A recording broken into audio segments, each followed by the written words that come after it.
Welcome back to the Genesis Blueprint, where we explore timeless principles for education, leadership, and nation building through the stories of Genesis. Today, I would like us to consider another fascinating question.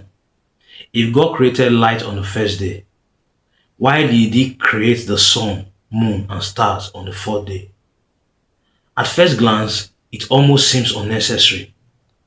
If light already existed, why introduce the sun later? Now, I'm not suggesting this is the only interpretation of Genesis.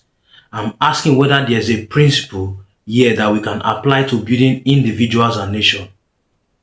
Notice what the Bible says. The sun was created to govern the day, and then the moon was created to govern the night. That word govern is very important. The heavenly bodies were not simply created to exist or for decoration. They were given certain responsibilities. They were part of an ordered system. Now let's apply that idea to nation building. In our previous episode, we considered light as a picture of enlightenment, education, and the ability to see differently. But education alone does not transform a nation. Knowledge must be organized. It must be preserved. It must be passed from one generation to the other. This is where institutions become very important. Think about schools. Schools don't invent every piece of knowledge. They preserve it and pass it on. Think about universities. They refine knowledge, test ideas, and produce new discoveries. Think about the courts. Their purpose is to preserve justice and uphold the rule of law. Think about the government. At its best, government creates an environment where people can use their talents productively. Think about families. Long before a child enters a classroom, the family has already begun teaching values, disciplines, language, and identity. These are all institutions. Perhaps that's why light came before the sun. Knowledge comes first. Then systems are established to preserve, direct, and multiply that knowledge. Now let's bring this closer to home. Across Africa, we have gifted entrepreneurs, scientists, engineers, teachers, artists, and innovators. Yet many struggle to succeed within their own countries.